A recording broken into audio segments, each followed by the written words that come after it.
ভাইরে, এমন অবস্থা হইল যে শীতের সঙ্গে লড়াই করতে গিয়ে নিজেই গরমের গোলায় পড়ে গেলাম।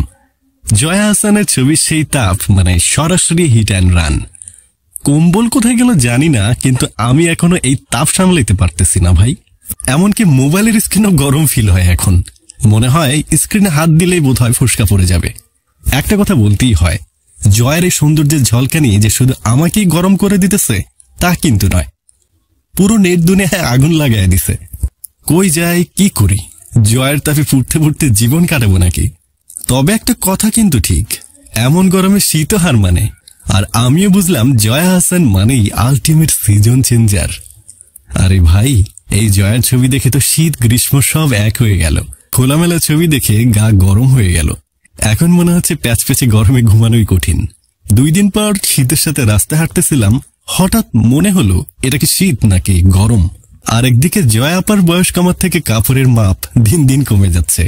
মনে হচ্ছে তার ড্রেসিং রুমের গোপনীয়তা হ্যামবুর্গারের মতো আছেই, কিন্তু একবার খাওয়ার পর আর কিছুই থাকে না। এদিকে ক্যামেরাম্যানদের জাদুটা কি, ওরা তো যেন হাওয়ায় ভাসছে, আর আমি তো ফ্যানের নিচে পড়েই আছি। মাঝে মাঝে মনে হয় যদি ক্যামেরাম্যানের চাকরিটা পেতাম তবে আর ঘরে বসে থাকতাম না, ঘুরে বেড়াতাম। আর রুনা খান আর জয়ার ছবি দেখে আমি তো একবার ভাবছি মোবাইলের ব্যাটারি বেশি হিট করছে নাকি আমার কপাল। এদের পরিবর্তন আপনি কিভাবে দেখছেন? প্রশ্ন রেখে গেলাম আপনাদের কাছে। বাহ, সত্যি এখন তো আসল মজা শুরু। এমন ছবি আর পোস্ট দেখে তো সবাই পাগল। এদিকে আবার ফানু মিয়া বলল এই ছবিগুলোতে একেবারে রূপের ঝড়। তবে জয়া আর রুনার ছবি দেখলে আমার মাথার ভিতর কুলু কুলু করে পানি আসে। বিশেষত যখন কেউ বলেন আমার বউ যদি এমন হয়। তবে বুদ্ধির কাজ তো আর কম না। এক একজন আবার ওদের কমেন্টস গুলো ফেসবুকের গোপন চেম্বারে রেখে দিচ্ছে। আর একটা মজার কথা, কিছু বন্ধুরা তো বলছে আমার বউটা যদি এমন ভাবে দেখাতো, কিস্তি বা লোন নিয়ে হলেও আমি এমবি কিনে হলেও সেটা দেখতাম। আরে ভাই, সত্যি কেউ রূপের আগুনে পড়ছে, কেউ কমেন্টে মজা করছে, আর বাকিরা। আর আমার বন্ধু ফানু মিয়া এমবির অভাবে আপার ছবি জুম করেও দেখতে পারে না। আর ভাই, আর কি বলবো, দিন শেষে বোধহয় লজ্জা শরম সব একদিনই চলে যায়। আর অবশেষে আমাদের মনটা শুধু ফেসবুকের ছবির পিছনেই পড়ে থাকে। গতকাল কি হলো জানেন?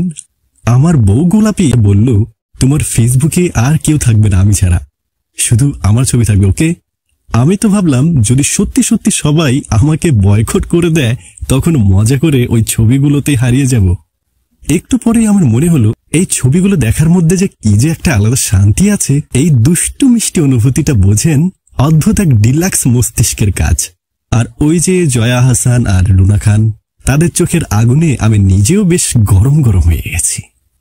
অবশেষে সব বুঝে গেছি, বয়স যত বাড়ে ততটা শিখতে হয় না, শুধু ফেসবুকের ছবির দিকে তাকিয়ে যেতে হয়।